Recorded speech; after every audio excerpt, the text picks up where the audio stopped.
अभी आपने मेरा वो स्क्रीनशॉट देखा होगा, 2.5 लाख लॉस वाला। एक्चुअली इतना बड़ा लॉस मुझे एक्चुअली में लेना पड़ा था लास्ट फरवरी 2025 में। पर इस बार थोड़ी कहानी अलग है। पहला तो 1 साल हो गया है मेरे बिना इनकम के, तो मैंने मार्जिन बढ़ा लिया है। और दूसरा है कि उसमें सिर्फ एक ही पोजीशन है जनवरी की, यानी वो लॉस मुझे इस बार लेना पड़ेगा। बाकी का जो लॉस है वो उसके लिए मेरे पास टाइम है। सो इतना प्रॉब्लमेटिक नहीं है जितना दिख रहा है ऊपर।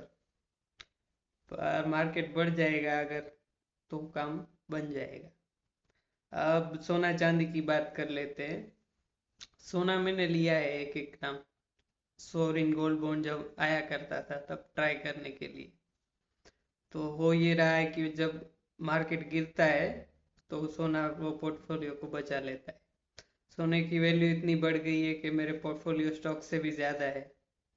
तो ज़्यादा गिरता नहीं है और वो गिरने नहीं देता है पोर्टफोलियो को, इसलिए लेना चाहिए अगर आपने नहीं लिया है तो फिर।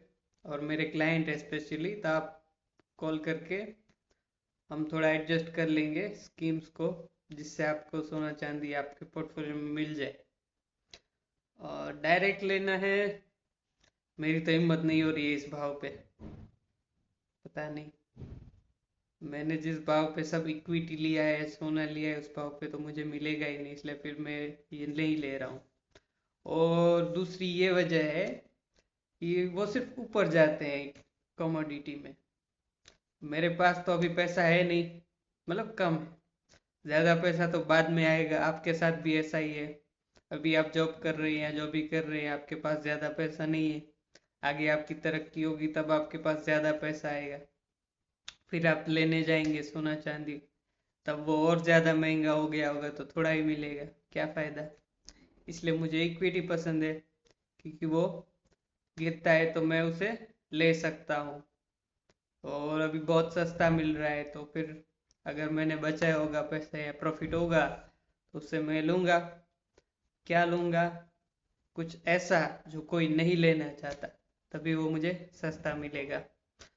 वैसे तो मैं नहीं बताता क्योंकि हमें ये सब अलाउड नहीं है, पर इस बार बता देता हूँ।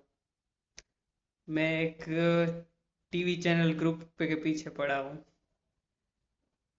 वो बहुत टाइम से परफॉर्म नहीं कर रहे हैं। प्रमोटर होल्डिंग भी 3-4% ही है, फिर भी वो उस पर पूरा कंट्रोल किए हुए हैं।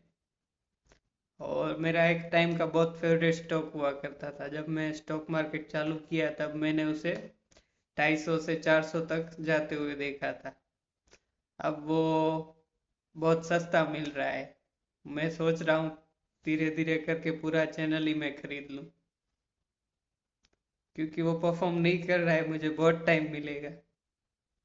एक बार उसने एक बड़े चैनल ग्रुप के साथ मर्जर की भी ट्राई की थी, लेकिन एग्जैक्ट राम मंदिर का जो जो प्राण प्रतिष्ठा है क्या था, उसे के टाइम उसका मर्जर का भी कैंसिल होने का न्यूज़ आया था, डिवाइन मैसेज। सो इसलिए मैं बस ले रहा हूँ वही। और जहाँ तक लॉस का सवाल है, तो सिर्फ जनवरी का जो पोजीशन है जो मैंने ब्लर नहीं किया है स्क्रीनशॉट में, वो मुझे लेना पड़ेगा, बाकी का नहीं लेना पड़ेगा। और कुछ सवाल है तो आप पूछ सकते हैं। Thank you for watching.